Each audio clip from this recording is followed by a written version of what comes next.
All footage, logos, and brand mentions used in this video are either publicly available or used under fair use for commentary and critique. This video does not imply any legal or factual claim against companies mentioned. It is an opinion-based analysis for informational purposes only. What if I told you some of the biggest companies on earth tried to fire humans and replace them with AI, and it didn't go out how they thought at all? Today we're diving into real corporate experiments where AI was supposed to take over all the jobs, right? Failed, and the companies were literally begging humans to come back.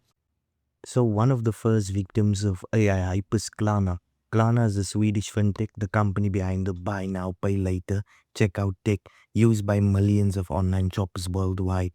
They're huge, and at one point they were valued above 45 billion US dollars. CEO Siemiatkowski publicly doubled down on AI as the future, even saying AI can already do all the jobs humans do. Around 2022, Klarna laid off 700 plus customer service agents, replacing their roles with AI chatbots powered via an open AI partnership.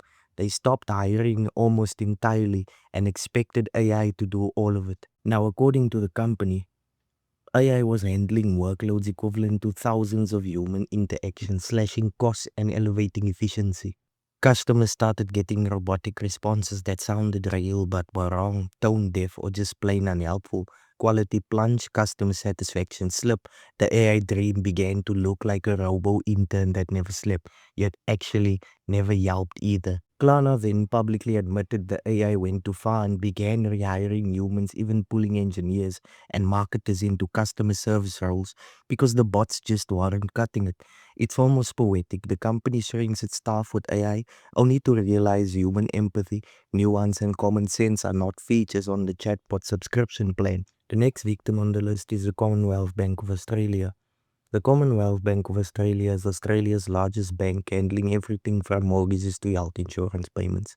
So, what happened? In 2025, CBA announced plans to eliminate 45 customer service jobs after installing an AI voice bot to handle inbound calls. The union immediately flipped their lid, calling out the bank for replacing frontline roles with automation without fully considering the human cost. Things went wrong after the bot failed to reduce call volumes. Instead, confused or frustrated customers called back multiple times. The result: chaos, longer queues, and finally corporate embarrassment. After internal reviews, CBA admitted the original assessment was flawed and reversed layoff, giving workers the choice to stay in their roles or be redeployed. The next one is sad because IBM played a foundational role in pioneering computing and shaping modern technology, which makes the attempt to replace human workers with AI especially disheartening. IBM, the 100-plus-year-old tech titan that literally wrote the book on enterprise computing and corporate IT, IBM revealed they replaced hundreds of human resource staff with AI agents designed to automate things like recruitment, payroll, and internal HR workflows.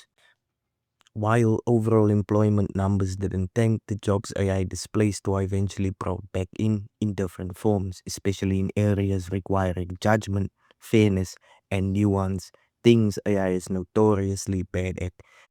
So what actually happened? The company hired more engineers and sales staff while redeploying AI replaced workers where human oversight still matters. Now that's like firing your HR team because Excel can do spreadsheets, then realizing Excel can't say, "Hey Susan, we're sorry about the things that your boss did." The next victim is Duolingo, the language I pivoted to an AI-first content strategy and cut a slice of its contractor workforce that did translations and lesson creation, believing AI could handle it. But many users reported that AI lessons felt robotic or inaccurate, proving that language isn't just vocabulary, it's culture, plus context, plus empathy, which AI still flops at. So, what's the lesson to be learned here, right? Research suggests that about 55% of companies that laid off people for AI now regret those decisions, and many are quietly rehiring or reassessing roles. So, yes, the robots are coming, but apparently they still can't tie their own shoelaces, let alone replace a human support agent. So, here's the real lesson: AI can augment, assist, and automate specific tasks, But when big companies treat it as a drop in human replacement, the result is often chaos, customer frustration, and a big corporate rehiring party. The future of work won't be robots versus humans, it'll be robots plus humans, and the robots will be robotic tools because that's what AI is. And anyone who says otherwise probably thinks AI invented pizza too. And this is where I need to say something important. No jokes, no corporate PR spin. This is a wake up call. A lot of people are sitting back thinking AI will do everything, robots will take over. There's no point in learning skills anymore. That mindset is dangerous because what we're actually seeing isn't a future where AI replaces everyone. It's a future where people who know how to use AI replace people who don't. Companies that try to remove humans entirely failed, but the workers who survived, they were the ones who had skills, adaptability, and critical thinking. AI doesn't eliminate work, it raises the bar. If you don't learn something, tech skills, trade skills, problem solving, systems thinking, you're not competing against robots. You're competing against other humans who know how to work with them. And here's the uncomfortable truth nobody wants to say out loud. If everyone assumes AI will handle it, the people who don't assume that, the ones learning, building, and experimenting, will own the future. The future isn't fully automated, it's selectively automated. And the question is, are you the one being replaced or the one doing the replacing?